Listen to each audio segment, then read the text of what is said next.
UP में अवैध घुसपैठ के खिलाफ योगी सरकार की नई सख्ती को लेकर प्रशासनिक और राजनीतिक हलकों में हलचल तेज हो गई है। राज्य सरकार ने सभी जिलाधिकारियों को एक विस्तृत निर्देश भेजते हुए कहा है कि जिन जिलों में विदेशी या संदिग्ध व्यक्ति बिना वैध दस्तावेजों के रह रहे हैं वह तत्कालिक कार्यवाही की जाए।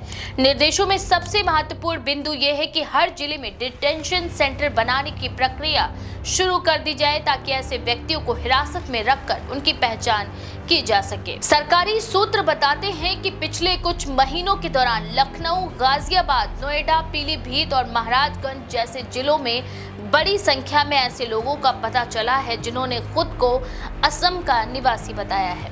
कई मामलों में इन लोगों के पास आधार कार्ड और राशन कार्ड भी बरामद हुए हैं, लेकिन उनकी पृष्ठभूमि और निवास स्थान की जानकारी संदिग्ध पाई गई है। अधिकारियों के अनुसार यह स्थिति राज्य में जनसांख्यिकीय और सुरक्षा चुनौतियां बढ़ा रही है। डिटेंशन सेंटर की व्यवस्था इतनी चुनौती का समाधान बताई जा रही है। योजना के अनुसार ऐसे सभी संदिग्ध व्यक्तियों को पहले डिटेंशन सुविधा में रखा जाएगा, जहां उनकी नागरिकता, पहचान और दस्तावेजों का सत्यापन अलग अलग एजेंसियों की संयुक्त टीम के द्वारा किया जाएगा। इसके बाद में परिस्थितियों के आधार पर उनके निर्वासन या कानूनी कार्यवाही का मार्ग तय होगा।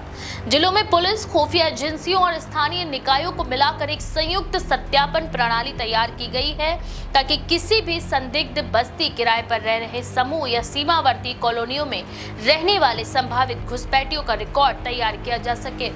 इस सरकारी पहल पर राजनीतिक प्रतिक्रिया भी तेज हो रही है। समाजवादी पार्टी के अध्यक्ष अखिलेश यादव ने इस फैसले पर टिप्पणी करते हुए कहा कि सरकार डिटेंशन सेंटर इसलिए बना रही है ताकि 2027 में जनता इन्हें ही डिटेंशन सेंटर भेज दे। अखिलेश का यह बयान शासन के फैसले पर राजनीतिक हमला माना जा रहा है, जो आने वाले चुनावी माहौल की दिशा भी दर्शाता है। एसपी का आरोप है कि सरकार मूल मुद्दों को ध्यान में भटकाने के लिए अवैध घुसपैठ जैसे विषयों को जरूरत से ज्यादा उछाल रही है, जबकि ये प्रशासन की पुरानी विफलताओं को छिपाने का एक तरीका है। दूसरी तरफ बीजेपी ने विपक्ष के आरोपों को खारिज करते हुए कहा कि डिटेंशन सेंटर का मुद्दा पूरी तरह सुरक्षा और कानून व्यवस्था से संबंधित है। पार्टी प्रवक्ताओं का कहना है कि यूपी, विशेषकर नेपाल और बांग्लादेश की ओर फैले संवेदनशील इलाकों में अवैध गतिविधियों में शामिल गिरोहों की संख्या बढ़ने से सरकार सतर्क होना आवश्यक था।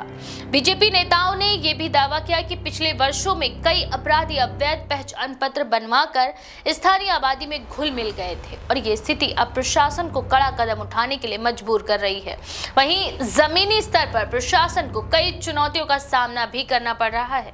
बड़े शहरों में प्रवासी मजदूरों की मिश्रित बस्तियों के कारण पहचान निर्धारण मुश्किल हो गया है। कई ऐसे मजदूर भी हैं जिनके पास पर्याप्त दस्तावेज नहीं होते, पर वे वर्षों से यूपी में काम कर रहे हैं।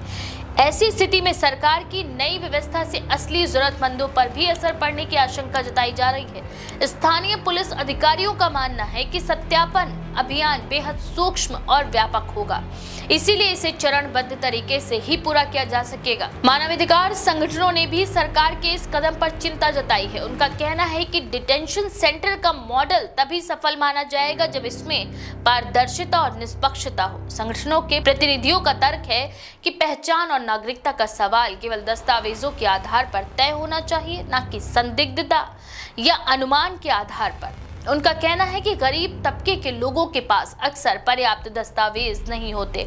ऐसे में सत्यापन प्रक्रिया उन्हें अनावश्यक परेशानी में डाल सकती है। फिलहाल कुल मिलाकर ये पूरा मामला प्रशासनिक सख्ती, राजनीतिक बयानबाजी और सामाजिक चिंताओं के तीन अलग अलग पहलुओं के बीच घूमता दिखाई देता है।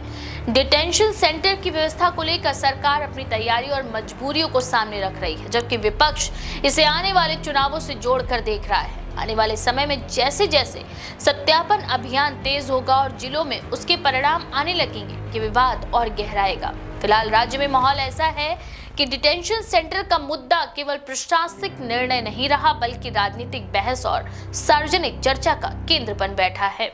इस बारे में आपका क्या विचार है? अपनी राय कमेंट सेक्शन में जरूर लिखें। ऐसी और भी खबरों के लिए देखते रहें द पेज 19।